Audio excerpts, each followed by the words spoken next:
It's hard to breathe, but that's alright. Hush.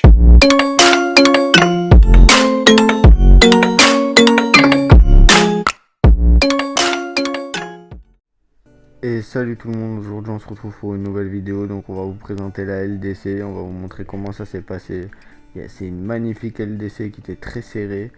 Donc il y a 2 clans français sur les 8 clans. Donc on se retrouve pour le gameplay. A tout de suite. Donc voilà, on se retrouve sur les gameplays. Donc celle-là c'est la première GDC de la LDC. Donc au début on pensait que ça allait être vraiment serré, mais ils ont fait beaucoup de 1 étoile et beaucoup de fails. Nous aussi de l'autre côté on a fait beaucoup de fails, mais moins qu'eux, on a fait plus de 2 étoiles. Donc on va partir sur un gameplay, c'est le gameplay de Romy. Romy qui a perf un TH13 Préma. Donc il a attaqué en full Yeti sorcière lance-bûche avec 8 séismes et 2 gels, 1 rage et 1 poison. Donc avec ces 2 séismes il va aller faire 2 ouvertures, donc on va mettre en x2. Donc il envoie un bébé dragon au nord sur la réserve d'élixir pour faire un funnel. Donc il envoie les Yeti dans l'angle. Il va aller directement chercher l'aigle avec le lance-bûche. Il envoie les héros derrière avec les sorcières. Donc il fait une première ouverture au niveau de l'aigle, une deuxième au niveau de l'HDV. Le CDC qui sort, il active sa Kappa Warden. Donc ça avance plutôt bien. Il y a tout qui se dirige au centre du village, l'HDV qui vient de tomber. Ces héros qui sont toujours en vie, il reste énormément de sorcières. Il y a 2 Yeti au sud qui font le taf avec les sorcières qui suivent. La reine qui a toujours sa Kappa. Il reste une TDE, une calcul, c'est passé tarpin large. Donc GG à Romy. On va mettre en x4 et on va partir sur un autre gameplay. Donc voilà, on se retrouve pour le deuxième gameplay, donc c'est le mien. On va regarder ça. Donc j'ai attaqué sur un TH13 Préma. Au début je voulais juste le doubler, mais j'ai réussi à le perf. Je pensais pas du tout le perf. Et merci à Romy pour la strat. Donc je l'ai attaqué en full sorcière voliste avec lance-bûche et 4 séismes pour faire une ouverture au centre. Donc on va mettre en x2 parce qu'il y a vraiment beaucoup de gameplay. Donc là j'ai envoyé les héros derrière et les volistes. Donc tout va se diriger au centre du village. Le lance-bûche qui est allé chercher les 2 Archix, la TDE, l'aigle et l'HDV. Donc j'ai activé la Kappa Warden pour essayer de garder le lance-bûche en vie. Donc la reine et le roi contournaient. C'est pas passé large du tout. Mais c'est passé quand même. Donc là le roi qui a fait un énorme travail, qui a fait tout le tour. La reine aussi qui est rentrée. Donc là elle va aller chercher les 2 dernières défenses. Et j'aurais aimé qu'elle rentre directement sur la TDE, mais non, elle est ressortie. Mais heureusement qu'elle est rentrée, aller la chercher. Donc on va aller partir sur les stats de la GDC, parce qu'il n'y a pas d'autres perfs pour l'instant. Donc les stats de la GDC, nous on a fait 15 attaques, ils en ont fait 13. En pourcentage c'était serré aussi. Donc franchement un beau petit clan en face. Mais c'est dommage qu'ils ont eu trop de fails. Donc on va partir sur la deuxième guerre. Sur cette guerre là il y a eu plus de perfs. Donc on va vous montrer ça. Donc on va partir sur le perf de Baptiste, qui a perf un TH12. Donc il a attaqué en AQH Minog avec une caserne. Donc on va mettre en x2. Il envoie sa caserne et son roi à gauche. Il envoie son AQH sur le roi. Donc l'AQH qui va aller chercher l'aigle, une TDE, et qui va diriger directement la deuxième partie Minog. Donc là il fait 2 ouvertures pour la reine, le CDC qui sort. Donc il envoie un poison et un rage pour le gérer. Donc là la reine qui va aller chercher l'aigle et une TDE. Donc il envoie un ballon pour les mines. Sinon les guérisseuses, s'il y en a 2 qui meurent, son AQH il est mort. Donc il envoie sa partie Minog à gauche sur la TDE. Donc là ça va faire le tour du village. Il envoie un soin pour les soutenir. Il envoie sa Kappa Warden au niveau de l'HDV. Donc l'HDV qui va tomber, il gèle. Parce que malheureusement tout s'est pas dirigé sur l'HDV. Donc là ça avance bien. Il reste une TDE. Donc la TDE qui tombe, c'est passé large. Donc on va mettre en x4. C'est vraiment passé large. Je sais pas combien de temps il a mis à le perf. Mais en tout cas il a attaqué direct. Donc on va partir sur un autre perf. Cette fois-ci c'est le perf de Snake. Snake a perf un TH13 Préma. Donc il a attaqué en AQH Minogue aussi. Avec une montgolfière. Donc il envoie sa montgolfière pour aller chercher l'aigle et une TDE. Donc voilà la TDE qui tombe, il envoie son bébé drag pour funnel. Les Yeti qui font un travail de fou là au centre. Il a bien straté Snake. Donc là c'est plutôt bien parti. Comme vous le voyez, il va pas tarder à envoyer son AQH. Donc là il envoie un bébé drag au nord avec un ballon pour funnel aussi. Le roi qui continue d'avancer. On va mettre en x2. Donc voilà, il envoie son AQH au nord pour aller chercher l'HDV. Donc il voulait absolument sécuriser le 2 étoiles. Donc voilà, l'HDV qui va tomber, il va pas tarder à envoyer sa partie Minogue. Le CDC qui tombe, c'est un Molos. Bon, c'est pas trop dérangeant, donc il envoie sa partie Minogue. Tout va se diriger sur l'aigle et la TDE au centre. Donc il active sa Kappa Warden au milieu. Il est soutien avec un sort de soin. Il lui reste 2 gels et un rage. Donc c'est passé large. Il a même pas utilisé son sort de poison. Et il a gardé ses 2 sorts de gel. Donc franchement GG à Snake. Après la KH Minogue, tout le monde l'utilise. C'est vraiment une compo de fou. Pour perf, c'est très très facile avec. Donc on va partir sur un autre gameplay. Cette fois-ci c'est le gameplay de Fro. Qui vient de changer de pseudo. Donc il va le remettre. Donc il a attaqué sur un TH12. Il a attaqué en full super géant sorcière avec lance-bûche. Donc il envoie son bébé drag pour funnel. On va mettre en x2 aussi. Il envoie un deuxième bébé dragon de l'autre côté pour funnel. Et voilà, il envoie ses géants en ligne avec les sorcières derrière et le lance-bûche. Le lance-bûche qui va aller chercher un Arc-X, une tour de l'enfer et l'aigle. Et peut-être l'HDV. Donc voilà, tout rentre au centre. C'est passé hyper large. Donc là il va pas trop tarder à activer sa Kappa Warden. Voilà, c'est fait.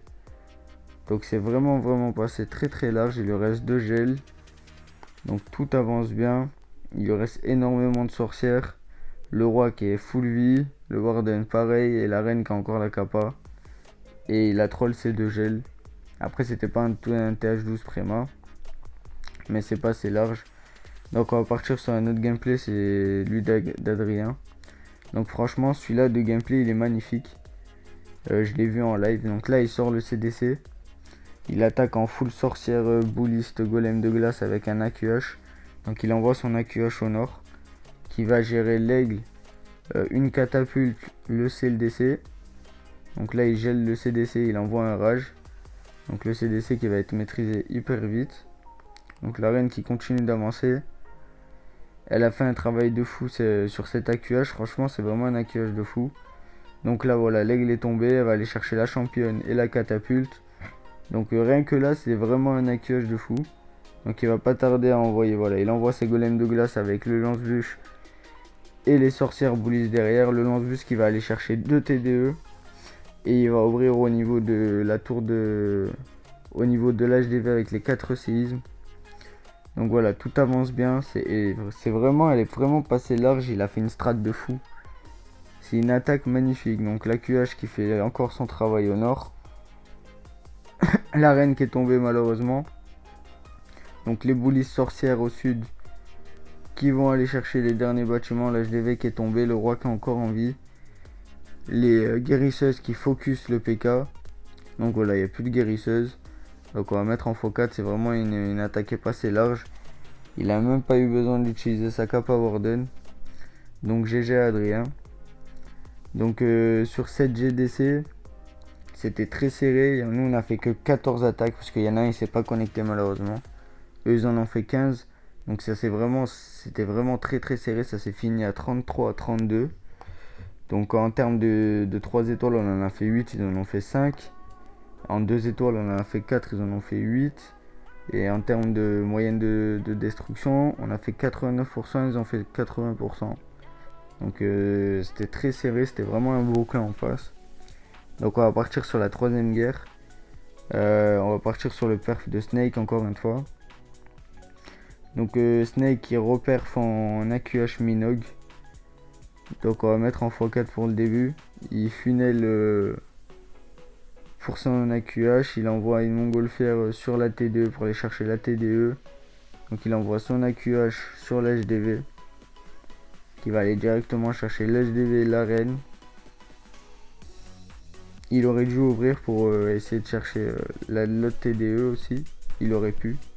Donc c'est vraiment passé large, son attaque fait une tuerie.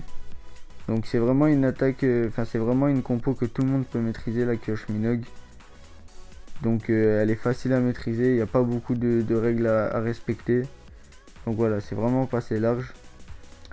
Donc on va partir sur un autre gameplay, cette fois-ci on va partir sur un gameplay TH11. Donc on va partir sur mon gameplay. Donc j'ai attaqué un TH11 qui venait de passer il n'y a pas longtemps. Donc je l'ai attaqué en foudre, full dragon et ballon, et un ballon géant. Donc j'envoie mon suicide héros au niveau de l'aigle pour aller chercher l'aigle. Donc là il y a déjà 2 AA en moins, parce que je les ai foudrés. Et si j'arrive à faire un suicide sur l'aigle, bah il y avait la moitié de la base qui était cuite déjà. Donc là j'envoie mes ballons, mes dragons et mon warden au sud avec ma montgolfière. Donc tout va se diriger sur les 2 AA. L'aigle qui est tombé très rapidement. Du coup la reine qui va faire le tour. Ça je l'avais pas prévu mais c'était bien. Donc j'active la Kappa Warden en plein milieu du village. Elle est vraiment passée large cette attaque, donc on va mettre en x4. Il me restait énormément de dragons à la fin. Après c'était pas un village anti-3. Mais bon, voilà. Donc on va partir sur un autre gameplay. Cette fois-ci c'est le gameplay de la base Caperf le 9. Donc c'est un TH11 full max, à part les 2-3 murs qui restent. Donc il a attaqué en AQH Minogue aussi, avec une caserne. Donc il envoie son AQH en bas pour aller chercher la reine, l'aigle, le roi pardon, et une anti-aérienne. Donc il a failli perdre la reine, donc il active sa Kappa Warden, sa Kappa de la reine, avec le sort de rage et 2 ballons pour funnel les guérisseuses. Il envoie un bébé dragon pour pas que la reine tourne. Donc la reine ennemie là qui est tombée, et le roi aussi qui va tomber également. Donc la reine qui rentre. Il envoie sa caserne avec son roi de l'autre côté.